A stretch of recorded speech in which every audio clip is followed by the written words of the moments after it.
Hi friends, welcome to my channel Supriya homely kitchen. आज मैं आपके কাছে নিয়ে এসেছি মাটন কষা। তো এই তেলে আমি আলু ভেজে নিয়েছি। তো এখানে একটু সরষের তেল দিয়ে দিলাম, হাফ ওই তেলের আলু ভাজা আর সরষের তেল।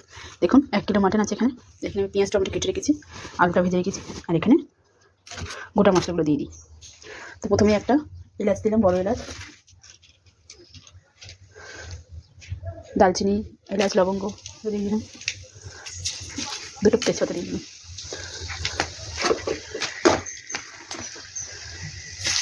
পেঁয়াজ দিয়ে দিলাম,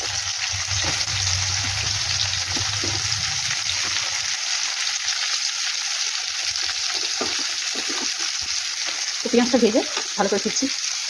পেঁয়াজটা হালকা গোলাপি হয়েছে, তো আমি এখানে 2 চামচ মতো রসুন বাটা দিয়ে দিলাম। এমনি মাটনে বেশি রসুন লাগে না, তো যাই হোক এটা আমি ভেজে খেয়েছি ভালো করে। এবার আমি মাটনটাও দিয়ে দেবো, এর সাথে কষবো। পেঁয়াজ মাটন সব একসাথে কষা হবে।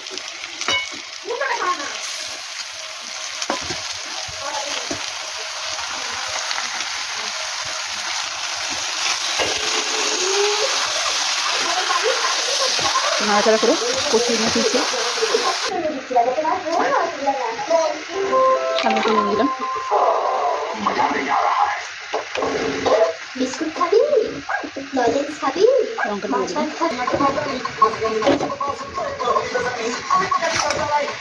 পরে ফিরছি কষি। এবার টমেটোটা দিয়ে দেবো।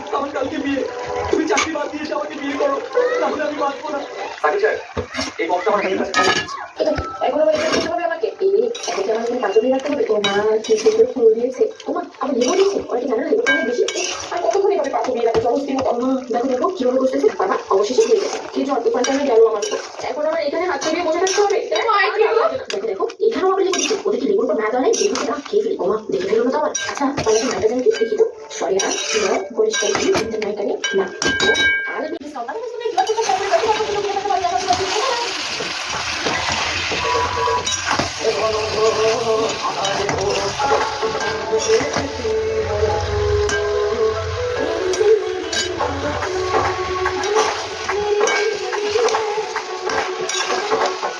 পরে ফিরছি। আদা বাটা দিয়ে দিলাম।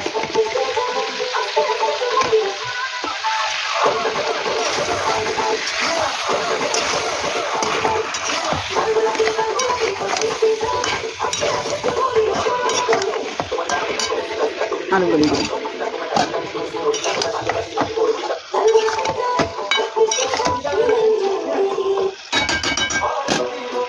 পরে ফিরছি।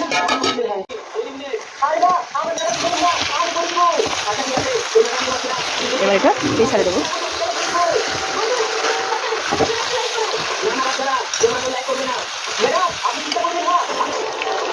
চিনি দিয়ে দিলাম।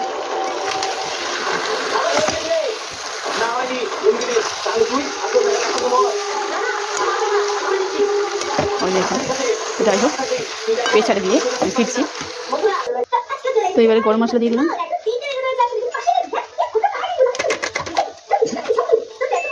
আর ঘি দিয়ে দিলাম। ওই 1 চামচের মতো ঘি দিয়ে দিলাম। আর এখানে গরম জল তো এটা সিটি দিয়ে পরে ফিরছি। সিটি দিয়ে পরে ফিরছি। দেখুন বন্ধুরা, তো আমি 1 খানা সিটি দিয়েছি মাত্র। দেখুন আমার মাটন রেডি হয়ে গেছে। তো আপনারা ট্রাই করবেন। দেখুন মাটন হয়ে যাচ্ছে, আলাদা হয়ে যাচ্ছে। দেখুন তো আপনারা ট্রাই করবেন। ট্রাই করে কমেন্ট করে জানাবেন রেসিপিটা কেমন লেগেছে। ভালো লাগলে লাইক কমেন্ট শেয়ার করবেন, আর আমার চ্যানেলটা সাবস্ক্রাইব করবেন। ভালো থাকবেন, সুস্থ থাকবেন। থ্যাংক ইউ ফর ওয়াচিং বন্ধুরা। Bye bye.